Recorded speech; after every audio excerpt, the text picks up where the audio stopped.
Good evening, ladies and gentlemen. How are we getting on? So, did you happen to catch the games showcases over the weekend? There was a whole bunch of them. A couple I wasn't too bothered about. Nintendo and PlayStation, stuff like that. Not too concerned about that. But in terms of everything else, there was quite a lot of really cool stuff in there. So we had Summer Games Fest on Friday. We had the Future Games Show on Saturday. And the Xbox Showcase on Sunday, which was the only one I actually got to see live. But yeah, there was a lot of cool stuff. So Ubisoft had some stuff as well, but most of the stuff they're interested in was in the other showcases as well, so kind of caught up on that afterwards. But yeah, there's some really cool stuff been announced, saw some really good trailers, some interesting showcases, so definitely a ton of stuff I want to see. And I think the second half of this year in particular is looking pretty busy. One thing I did note that was a little weird and had me going, on occasion, just like that. Was that a lot of things with release dates for 2024 in the next 6 months or so didn't have specific dates, it just had coming later this year. Now, things that are over 6 months out, fair, don't announce the dates too early and then you don't have to change the dates and things like that if things don't go according to plan. I get that, that's fine, that makes sense. But when you're within 6 months of launch and you're still not sharing a date, that's... one or two I could understand, but there was a lot more than that, and that was a bit weird. Yeah. Looking at things that caught my eye, I have to say, I think Xbox probably won this time. Just because out of everything that caught my eye, 2/3 of it fully was in the Xbox showcase, and everything else I looked at, there was some interesting stuff that was vaguely interesting, but I probably won't pay much attention. With a few exceptions, but that came down to about 1/3 of it, so yeah. More stuff from the Xbox One that caught my eye. But yeah. Going to go through a short list of things here to chatter about, throw a bit of footage up, and show you things that caught my eye, and a few mentions for things that hopefully we'll stream. We'll see. If there's anything that you liked here, well, obviously trailers there, you can search for them and stuff, and there's a lot of trailers on YouTube. Hopefully we'll hear from you guys down below as well on the sort of things you guys spotted that you were interested in. So, in vaguely the order that the showcases went, first thing that caught my eye, Kingdom Come Deliverance 2. Looking forward to that one. That was obviously announced a few weeks back, and I enjoyed the first game. Looking forward to the next one, sort of sequel to the medieval RPG, following up on that, kind of aimed to be particularly realistic in its combat style. It did better than most games do with combat realism, as far as, sword and board and that sort of thing. Really enjoyed it. Never actually finished it. Quite a big game, to be fair, the first one, and a bit buggy. A relatively small studio taking on a relatively big project, plus it's open world and they're always buggy, so there is that. But yeah, definitely enjoyed the first one. Going to have to try and finish it in time for the second one, which is due out later this year. And yeah, looking forward to that. Definitely some adult content in there though, but it should be fun.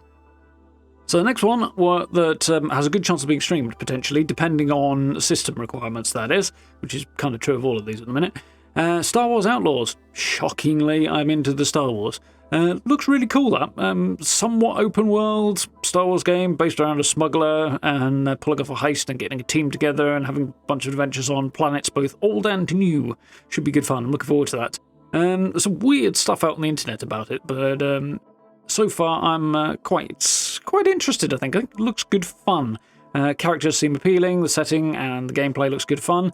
I wasn't blown away by the space combat. I saw a few people saying, oh, it looks really great. I was like, really? It kind of doesn't, though.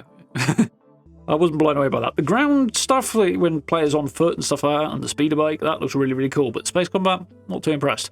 I also saw people saying, oh, it's got like seamless transition from space to planets. It doesn't. Go to Specsavers, please. Get your eyes tested. Like, okay, they hid a loading screen behind cloud cover. That doesn't make it seamless. Also, I'm moderately sure, that player does not have control of the ship from emerging from cloud cover and approaching the town that you're going to land in. So that doesn't make it seamless at all. So seems like people taking cheap shots without actually looking at what's in front of them there. So that was weird, but nonetheless, I really want to play this, and it's out at the end of August 30th. So yeah, I think this looks really good fun, and hopefully, system requirements notwithstanding, I might be able to play that and stream it, and if I can, I will. Next one is going outside of the quite so well-known stuff into something a bit more obscure, and that was called Nobody Wants to Die. Apt, I think. It's a kind of noir, dystopian, sci-fi detective story it's described as, and I thought that looked really, really cool. it's kind of got this real Blade Runner look and vibe to it, which kind of got a bit of a Remedy Games twist, a bit like Control, but not at the same time. It's kind of that sort of flavour sprinkled in, and I'm definitely interested in checking this one out.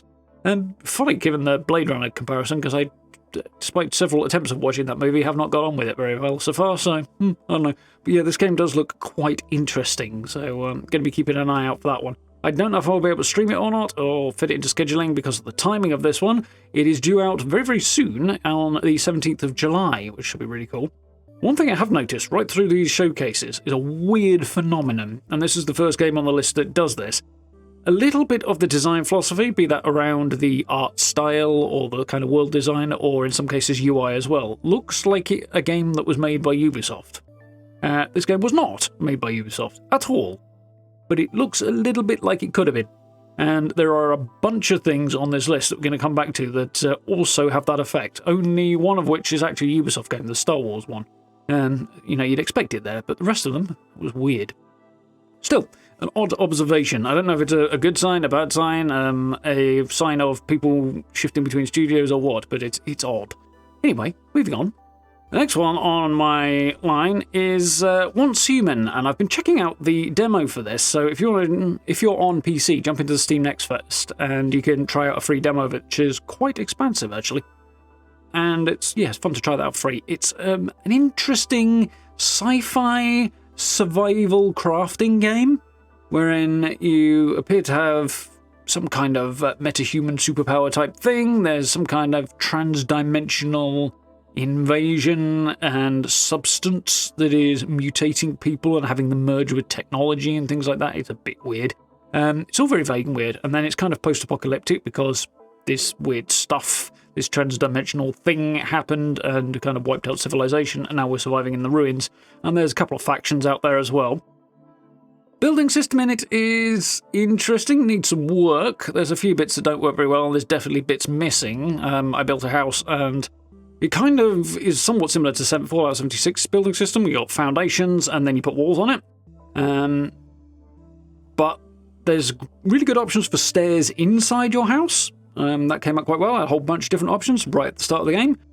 No option anywhere that I have seen so far for stairs outside of the structure though, so getting up onto the foundations requires climbing the outside of my building at the minute, and it's only a little bit off the floor, so weird. But an interesting game, this one. It's also a multiplayer kind of almost shared world, always online kind of games as a service, looter-shooter type vibe, all of that stuff in a bundle together. So it's a weird combo, and it's another one that has that kind of Ubisoft art style, for want of a better way of putting it. You know, when Ubisoft do sci-fi, it looks a bit like this. But again, not a Ubisoft. This one is a NetEase game, I believe. Yeah, interesting though, so I'm going to try and play the demo a little bit more while that's still up and about, and see what I think of it. Now we go on to the stuff that I picked out of the Xbox showcase, and the rest of them, in fact, are from that showcase. So yeah, we've got 4 that aren't and all the rest that are. I did see a few things that interested me that I'm not going to mention today because the chances of me actually playing them, even though it interested me, are iffy to say the least. You know what the backlogs get like on Steam libraries and stuff. This is kind of the stuff that ends up trickling down that backlog that I'm not going to include. But stuff that I have a much higher chance of playing and really caught my eye, start with Doom: The Dark Ages. I played Doom 2016, I played Doom Eternal, both on the channel, played some other Doom in my gaming career, I suppose, lifetime. That has been ups and downs. Really enjoyed the 2016 Doom. Doom Eternal I liked less, but the new one is apparently revamping the whole thing again, and where we had a lot of jumping around and verticality in Doom Eternal, this one's more ground-based movement, which I think I'll enjoy more because it'll be a little less arcadey. I've got a feeling it's going to be more my thing. But yeah, they're going medieval in their style, which is still blasting demons with a shotgun, but you'll have a shield while you do it. And chainsaws are a no-go in medieval, but a chainsaw shield is apparently okay, and as are spaceships. It's all a bit weird in Doom. But, we're still running around blasting demons with shotguns, just with a slight medieval flavour to the design. Oh, and there's a dragon that you can ride, apparently. Remember the sword from Doom Eternal? It had that big kind of red glowy thing to it? Yeah, the wings look like that. That's an interesting one. But that's out next year, so yeah, definitely going to check that one out and be playing some Doom the Dark Ages, because I've got a good feeling about this one. Hopefully it'll swing back in the direction I enjoy more, which obviously Eternal didn't. Good game, just didn't quite click with me. So, mixing things up to something that is completely different in style, South of Midnight looked really interesting. Kind of action, adventure, maybe a little bit of RPG, but not too much. Set in the American South, sort of Louisiana kind of vibes, and New Orleans and that sort of corner of the world. Apparently, a mixture of reality and fantasy and creatures from folklore and that sort of thing, all sort of based in that corner of the world. So, an interesting style. The art style looks absolutely gorgeous. The combat style has this kind of, I want to call it a modern action-adventure style, with lots of jumping around and zipping and double jumping in the air, and kind of teleporting in combat. It's kind of, there's a few action RPGs and things like that that have been made by Japanese developers in recent years that seem to have this kind of movement style in their combat, and it seems to be influencing other developers at the moment, and there's a whole bunch of that kind of filtering down through some of this stuff. Which is what it is, either you're into it or you're not, but I think it looks quite cool, and looks like it'll be fun, so definitely want to keep an eye on this one. Another one that has a slight Ubisoft design in some elements of its look, to me, or maybe you just think, about it. Just weird how those influences seem to be coming across, but it looks like South of Midnight pulls a lot of different influences from a lot of different places, and looks very, very appealing to me, so I'm going to be keeping an eye on that one, and it's due out next year, 2025, so that should be fun. So, a little bit closer to home, we have Flintlock Siege of Dawn. This one I've seen a couple of times, and I'm curious, although it's kind of a little on the edge of whether or not I'll play it, we'll see. It's not an action-adventure type thing, it's described as Souls-light, so tough boss fights, and a lot of action-adventure stuff, I guess. Apparently, we are kind of fighting gods in a somewhat fantasy setting, and we have some kind of furry companion who may or may not be a god with us, who gives us sort of superpowers, kinda, magical powers.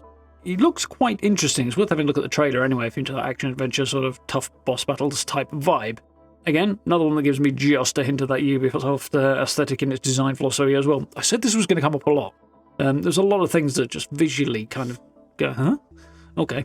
It's a weird phenomenon for this past weekend, but it does look very cool. It also has, I should say, a little Obsidian flair to its design style, art style. It reminds me of stuff like Avowed, which we'll be coming to in a minute, and definitely has that vibe, so yeah. Interesting looking game. It's out on the 18th of July, so a day after what we were talking about before, something I've scrolled past now, and Nobody Wants to Die. So those two are like one day after the other, but different kinds of games entirely, so something to have a look at. As I say, all of this stuff's up on YouTube, so take a look at the trailers up there if you're curious about any of this stuff. Yeah, hopefully we'll give that a go. Again, whether or not I'll stream it, maybe one for myself and a little down the priority list, but we'll see how it goes. So, back to another one of these games that give you that weird kind of vibe that we were mentioning again, Perfect Dark. Now this one looks fun. Very kind of sci-fi action-adventure, again with that hint of Ubisoft, although this one's a little more obvious because apart from the cyberpunk vibes, and it does have a whole cyberpunk vibe to it, it's got a lot of Watch Dogs to its sort of DNA, hopefully in a good way. So that's kind of where that influence is coming from there, I think, and it looks fun. Investigating as Agent Dark, a criminal stroke potentially terrorist. I'm in the middle of a high-tech world with the ecosystem is kind of on the brink of collapse. So it'll be interesting to see where this goes, and I gotta feel like it's going to do a little switcheroo, and maybe the bad guy's not quite so bad as he seems, or maybe at least he's got a point. But it's going to be interesting. As a Fallout fan, though, his name's Carrington, and every time I hear Carrington, I immediately go back to the guy in Fallout 4 who was a bit of a arse, really, wasn't he? Good character, and one of the railroads, so in that way a good guy, but yeah. Anyway, very pretty looking game. The city environments look absolutely amazing in this game, and really, really sci-fi, and they also blend kind of more slum areas in there. Sort of you get outside the clean, crisp sci-fi areas and into the back streets, and suddenly the veneer falls off. And it's a really interesting world design. It looks like it'll be a great deal of fun to explore, and I'm definitely excited for that. Combat in it, apparently I've noted here, has a bit of a gun fu style. Kind of John Wick-esque, but also not. In that there'll be sort of melee combat and less direct kind of gunplay. It's not a shooter, that much seems to be the case. No date on this one yet, and we'll find out more on down the line, no doubt, but definitely a pretty looking game, and I will be keeping an eye out for this one. Hopefully that means latter part of next year, but who knows with announcement schedules these days. Yeah, looks cool anyway. So, coming on to one that I'll definitely be streaming when I get the chance, Indiana Jones and the Great Circle. This one's Machine Games making an Indiana Jones game set in Indy's heyday, as it were, sort of the middle of where the movies are. And, yeah, it looks good fun. No Harrison Ford doing the voice, although the voice actor does seem to be doing a decent job of trying to emulate. There's a whole thing out there at the moment as to whether or not that's a good thing, but nonetheless, it's looking promising. It looks like it'd be good fun. Machine Games style is all over this, so if you've played Wolfenstein, a lot of the humour and actually the art style and the level design will be very familiar to you. There's definitely Machine Games fingerprints all over the trailers and the showcases I've seen so far. I very much enjoyed the Wolfenstein games that I've played so far. I think I might have more than I need to cross off the list. Not sure, I have to look into that. But definitely looking forward to this. It looks good fun. The humour is absolutely great, which is true of Indiana Jones in general, as well as Machine Game stuff. And it looks like it should be a good, fun Indiana Jones adventure that is out later this year. So one of those within 6 months but no date yet things. So we'll see. Mentioned this one earlier, but moving on to Avowed. Definitely want to try this one out as well. And again, this one is also due out this year, but doesn't have a date yet. There was apparently a leaked date that got very, very quickly retracted. And I don't know if that's just a placeholder that they're using internally, and they'll see whether or not they hit it or not, or they just don't want to announce it yet. But nonetheless, it looks like they are still aiming for the holiday release season, which was about what we expected anyway. And yeah, action-adventure game, Obsidian's answer to Skyrim-style games, I suppose, set in the Pillars of Eternity world. It looks fun, it looks colourful, it looks interesting. I definitely want to give it a go. I've mentioned many times my feelings on Obsidian. I really want to like their games, but I've not had the most luck with that yet. This one could well be the one that does it. I'm certainly going to give it a chance to be. But yeah, it's definitely an Obsidian game, so we'll see how that goes. And it looks like an interesting RPG. Obviously announced quite a while back and due out later on this year, so we'll have to have a crack at this. Should be interesting. Here's a particularly interesting one from a personal standpoint, Atomfall. This is a post-apocalyptic survival action game set in the UK. And from the look of things, having watched the trailer for this several times, it is almost certainly going to be set in the Lake District, which that's kind of where I grew up. And when I say kinda, I mean more or less exactly. So yeah, that's kind of mad. It's going to be an interesting vibe being up there. The art style's interesting, a little unique. The developers, I believe, are actually a British studio, so that's quite cool. It's the people behind the Sniper Elite series, so it'll be interesting to see how this goes. The sort of robots that we saw in the showcase were really, really cool, in the trailer rather. The design was quite funny, the little bits of gameplay snippets, yeah, also quite amusing. I did enjoy seeing somebody get battered with a cricket bat, Shaun of the Dead style. That was quite fun. So yeah, definitely looking forward to seeing more about Atomfall. Sort of the idea that the nuclear reprocessing plant that's up on the Cumbrian coastline, the Lake District coast, had some kind of catastrophic incident that may or may not be involved with a Soviet attack, because it definitely has those kind of vibes to it as well. It's interesting. We'll see how you have to see more about this, but it's out next year and looks fun. It's definitely in an area I want to see, because, you know, they're set in a game where I grew up. Let's see how they do. It looks very, very cool. And last but not least, speaking of kind of Soviet apocalyptic events, Stalker, or Stalker 2 specifically, Heart of Chernobyl. This one has been on the horizon for quite some time. It's been mentioned a long time. We know it's coming out later this year. We have a date. In fact, we've had a date for a while, 5th of September. Hope to stream this one. I would like to squeeze the predecessors in first, but whether or not that's going to happen, I don't know. Whether or not I'll be able to stream it around about the 5th of September when it actually launches is an open question as well, because the back end of this year, particularly September onwards, is going to get very, very busy again. I suspect we're going to have a chill summer, and then it'll go back up again come September, because obviously there'll be Fallout updates there. Starfield's going to have updates, plus a whole bunch of games coming out between September and Christmas as well. So yeah, Stalker's got a lot of competition, so it may have to be pushed a little bit down the pipeline a bit, but I definitely want to play this. It looks really, really pretty.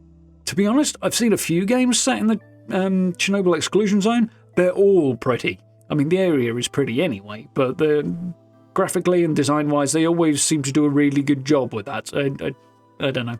It's a thing. But yeah, very, very cool nonetheless. Supernatural horror, kind of first-person shooter in the exclusion zone. We know the deal with Chernobyl and what kind of interdimensional hell did it open when things went horribly wrong there and that sort of thing. Definitely looking forward to, and I want to work my way through the two previous, well, 2, 3? However many previous games before I dive into it as well, if I can. So, gonna have to crack on with that. Out on September the 5th, though, so very, very cool. And there we go. A whole bunch of games outside of the weekend re-announced with new trailers, that sort of thing, that look interesting. Once again, just a quick reminder that I hope to stream. Scroll back a bit up my notes. Star Wars Outlaws, 30th of August. I'd like to stream that if I can. Again, it's a big hardware system requirements question on it, but we'll see.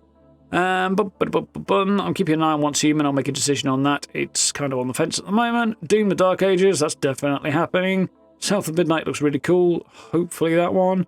Perfect Dark looks very, very interesting. Way, way out though, so no comment on that really right now. Indiana Jones, definitely streaming that. Avowed, yeah, pretty sure I'm going to stream that. Atomfall, I kind of have to. It's, you know, it's home turf, isn't it? Looking forward to that, and hopefully Stalker 2 as well. So yeah, definitely very excited for a bunch of this stuff.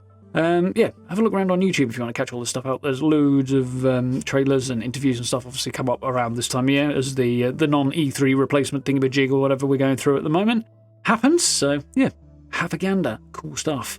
For now, thank you guys for watching. Do let me know down below what you're excited for, what you're keeping an eye out for. Definitely interested to hear any cool suggestions you might have. And yeah, lots of cool games to be covering in coming months and, well, frankly, the next year or so. So that should be very, very cool.